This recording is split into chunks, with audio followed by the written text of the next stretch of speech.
Hello everyone and welcome. Make a cup of your favorite drink and get comfortable because this is a wonderful time for new stories from Yellow Cat. Send your own stories in the comments below and maybe they'll be in our new video.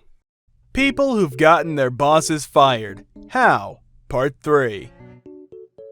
I quit and his company collapsed without me. That kind of counts, right?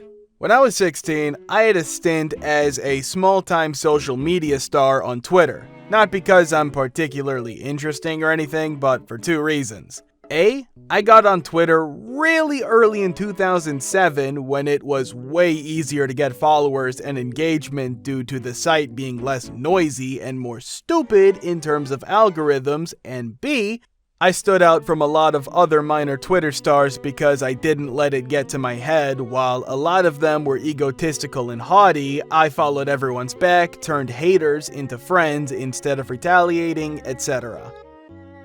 Through this fleeting fame, my former boss found me. He said he was setting up a regional media studio to help small and medium-sized local businesses with their social media marketing, and he planned to eventually franchise the business into other cities. He hired me on the basis of my large social following, 81,000 followers at the time. Obviously, having a large social following doesn't automatically mean you know how to market business on social media, but I adapted and studiously researched how to do my job properly. My boss didn't come from a creative background or a marketing role. He came from a property background and was just sort of winging it and finding an alternative source of income after the housing crash. Being as young as I was at the time, I didn't really think about any of this stuff. The outcome was that I never received any training, had no real guidance in what I was doing, and was generally left to my own devices. Younger me thought it was great. I saw it as freedom, but looking back, I realized it was far too much freedom. The side effects of this disparity between my social media skills and his inability to communicate creative ideas manifested themselves as people trying to cut past the business and come straight to me to ask me directly as an individual whether I'd do work for them rather than giving my boss the money. I was respectful or naive enough to open up to my boss about this, and that's when things started getting a little bit manipulative. He told me I could go on my own way or remain part of a business that'd soon be growing across the country. Fair enough, I thought, so I stayed, and 1 year in, I was 17 or 18 at the time, I realized that managing brands via social media had naturally morphed me into something of a graphic designer. A lot of my time was spent creating eye-catching visuals in Photoshop, Illustrator, InDesign, etc., and so I suggested to my boss that we expand our media offering to include logo, graphic, and print design, and visual branding consultancy. Again, I received no training. I worked all day and studied by myself late into the night. This pattern snowballed over the coming years. By the time I was 21, I was a social media manager, visual branding designer, copywriter, photographer, video editor, and web developer. All skills I nurtured independently with no input or guidance from my boss. The business was still operating in just one city, and my boss had started spending less and less time in the office. I still didn't realize this wasn't particularly normal until clients who came to the office to meet me constantly asked where he was. One day, a client went as far as to say, "You're basically running the business at this point." It was a huge glass shatter moment for me, and I suddenly realized that, yeah, although I wasn't actually managing the business and its admin work, etc., without me, there wouldn't be a service or product to sell. What's more, my wages hadn't gone up even though my "this is great, I have so much freedom" mindset had motivated me to continue working on stuff related to the business when I got home. As I was nearing 22, the owner of the building where the business's office was located asked me if I'd help him fix his computer. It was just running really slowly because he hadn't managed his files very well. Not really thinking of it as work, I agreed and headed into his office after work to help him out. As luck would have it, my boss walked in to hand over that month's rent, so he saw me there. He looked surprised but didn't comment. He just gave the dude the rent and left the building. The next day, my boss wasted no time in probing me about what I was doing. He was speaking to me like a cop would speak to a suspect, asking me how long I'd been doing work for the landlord, what kind of work I was doing, why I hadn't folded the work into the business, etc. I explained I was just fixing up his computer, and he leapt into a lecture about how we needed to keep all work inside the business or else we would never be able to grow in other cities. I turned 22. I'd been there for 5 years. My wages hadn't gone up, I wasn't allowed to do any work outside of the business, I hadn't witnessed any of the growth I'd initially been promised, my boss was only in the office 25% of the time, and I saw him uploading Instagram stories from him lunching, working out at the gym, walking his dogs, taking day trips, etc., while I was at the office managing everything. A lot of the time, he didn't even warn me he'd not be in the office. It became the norm that if he didn't turn up, I'd be running everything for the day. Because I'd grown with the business from my youngest working age, I didn't know any different, so all of this felt completely normal to me. And because I'd worked all day and all night and had no firm social life, I never got any outside perspective. Until one day, on a whim, I opened up to the landlord about it. He hadn't even realized I was doing all the work. He figured it was split fairly 50-50. He said the amount of work I was producing was on the same level as an agency with 3 or 4 employees. I started managing all of the branding, social media, and website maintenance for the landlord's business, but didn't broadcast that news to anyone. As I was nearing the age of 23, I met my now fiancée, a perfectly feisty woman who, as soon as I told her about my situation, passionately advised I start my own media studio. This is where I entered the long breakup period of my job, where I got increasingly depressed at work and physically felt my productivity slow to a near halt.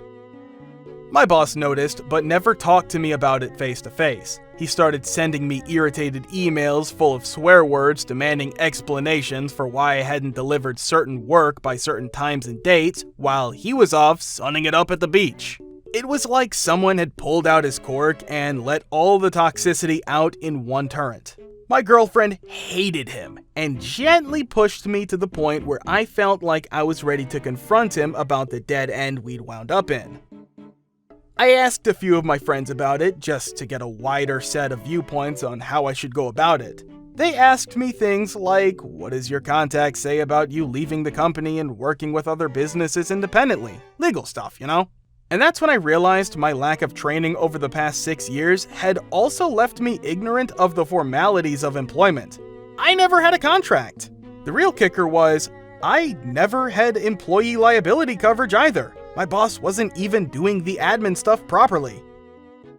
Obviously, that meant he also had no control over me when it came to contacts, so I literally just walked in without my laptop. I'm just now realizing he never provided equipment either. Yikes! And sat there waiting for him to arrive. Thankfully, it was one of the days he decided to turn up. He went and sat down in his chair, asked me where my laptop was and why I wasn't working, etc., and so I just straight up told him that I was leaving the company to start my own media venture. He laughed a patronizing laugh and simply said, "Alright, good luck then." Part of me felt like this was normal because he was usually quite cold like that, but another part of me knew that there should have been some sort of emotion and deeper discussion in that moment. I wanted to say, "So that's it then?" to try to flesh the talk out, but that really was it. He just turned to his computer and typing away as if I wasn't there. So I just turned around and left, went home, and that was it. He did WhatsApp me a message later that day. All his caring and considerate communication came through digital means. Perhaps he hired someone on a 0-hour contract to inject emotion into his text, asking if we could meet at a pub for a proper goodbye. And we did. It was a nice gesture, but it felt very awkward and forced, as if he'd spoken to someone about it and they'd coaxed him into doing it. He shook my hand, wished me good luck, much more genuinely this time, and we parted ways. 3 months later, I'd tripled my income as a freelancer. All of those clients who'd tried to come to me directly over the years, it was like a floodgate had opened and they all came rushing to me. I hadn't told them I'd left, but obviously they realized it themselves when they went to the office and I was never there. I felt bad about stealing clients away from my former boss, but What was I supposed to do? I couldn't just abandon the people I'd been working with just because of morals. That'd be immoral, if anything. I continued working with the landlord and even traveled with him a few times to build my solo filmmaking portfolio by documenting his brand's work across the UK, including his talks at business seminars. We developed a very close working relationship to the point where just my work for his company was earning me more than all the work I did for my former boss. He started sharing a few bits of gossip with me about how my old boss had begun paying rent later and later. I figured perhaps his cash flow had something to do with it, but the landlord also showed me an email my old boss had written in which he'd expressed his anger at the landlord for colluding with me and pushing me to leave his company. The further I distanced myself from the company, the more I realized how toxic he behaved towards everyone he came into contact with. I could never see it from the inside. Every time I checked the old company's website, a new service had been removed because it wasn't something he could offer anyone anymore. Back in November 2018, the landlord told me that he was kicking my old boss out of the office after he failed to pay rent for 3 months. A few weeks after that, the landlord proposed that we go into business together to create a separate media studio solely focused on the industry his business operates within. He said that we take the old company's office once my former boss had moved out, and that I could also use that office for my own freelance venture free of charge. 1 year after leaving, I've taken 25% of my old boss's clients, occupied his office, and quadrupled my income. There's a part of me that feels guilty about all of this. He's a guy who didn't quite know what to do after the housing market crashed and tried something out which didn't go too well. But at the same time, I can't feel too bad for someone who I believe took advantage of me for half a decade.